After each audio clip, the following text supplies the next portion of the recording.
ሰላም ሰላም ነው። አንጎልን አብረና ጥሬ ዛሬው ጥናታችን ተጀምሯል። ዛሬ ደግሞ የምንመለከተው ከባለፈው የቀጠለ ነው። ባለፈው ዕለት የኔ ቤት ውስጥ ያሉትን የተለያዩ ክፍሎችን እና መኝታ ቤቴን በተወሰነ መልኩ ላስጎበኛችሁ ሞክሬያለሁ። ዛሬ ደግሞ ሳሎናችንን ነው። ያው እንግዲህ ኢትዮጵያዊ እንደመሆን መጠን አብዛኛው ኢትዮጵያ ቤት የሚገኙት እቃዎች ተመሳሳይ ናቸው የሚሆኑት። ስለዚህ ያ የምናውቀውን እቃችንን በኮሪያንኛ መማር ስላለብን የዛሬውን ቃላቶች ደግሞ ነግራችኋለሁ። ብዙ ጊዜ የእንግሊዝኛ ቃል ነው የሚመርጡት። ለምንድን ነው? በፊት ያልነበራቸው እቃ ወይም ደግሞ ለሀገራቸው አዲስ የሆነ ወርድ ሲያገኙ በእንግሊዝኛ ይተኩታል።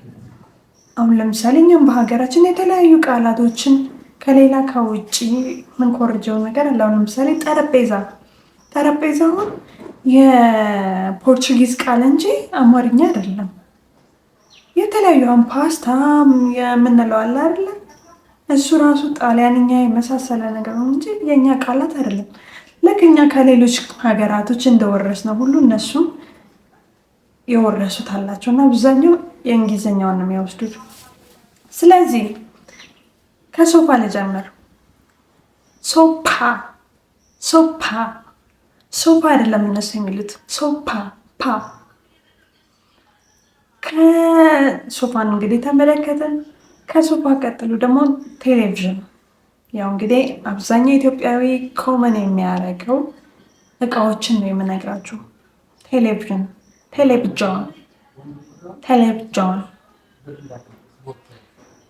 ቴሌቪዥን ደግሞ ማስቀመጫ አለው አይደለ? የቴሌቪዥን ማስቀመጫ ደግሞ ወይም ቲቪ ስታንድ የሚባለው ቲቪ ጃንግ። ከዛ ደግሞ ቲቪው ደግሞ ሪሞት አለው፣ ሪሞኮን።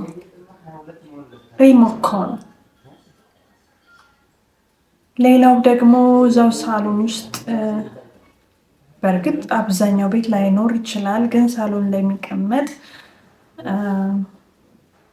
ብዙ መጽሐፍ ማንበብ ለሚወድ ሰው ላለበት ከሆነ የመጽሐፍ መደርደሪያ ወይም ቡክ ሼልፍ አለ አይደለም? ቼክ ጃንግ።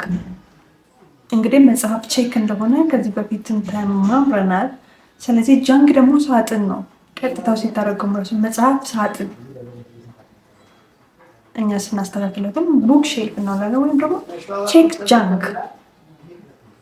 እሺ ሌላ ደግሞ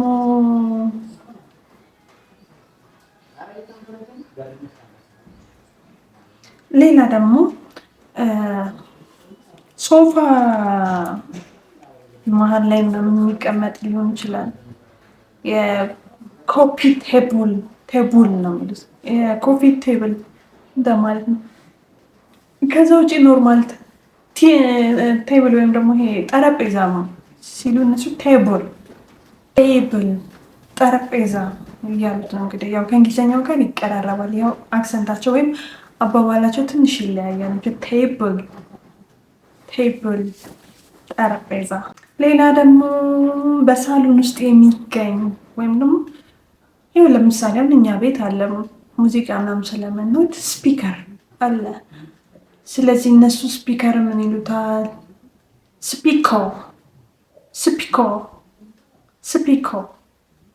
ስፒከር እንደማለት ነው። ሌላ ደግሞ አበባ ማስቀመጫ ወይም ባዝ የሚባል አለ አይደለ? ቆት ቢዮንግ ይሉታል። ቆት ማለት አበባ ነው። ቢዮንግ አበባ ማስቀመጫ፣ ቆት ቢዮንግ።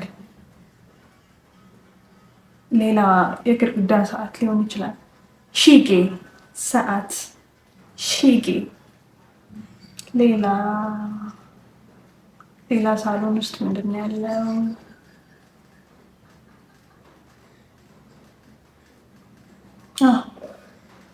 ሌላ ደግሞ አብዛኞቻችን ቤት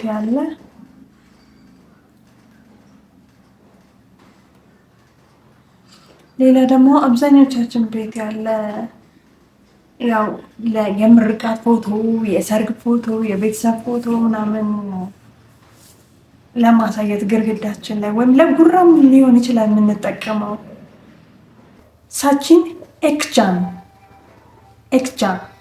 ሳቺን ኤክጃን የፎቶ ፍሬም ሳቺን ኤክጃን ይባላል። ሌላ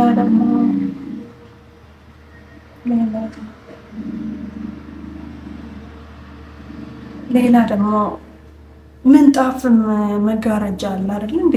ረሳሁት እኮ ዋናው ነች።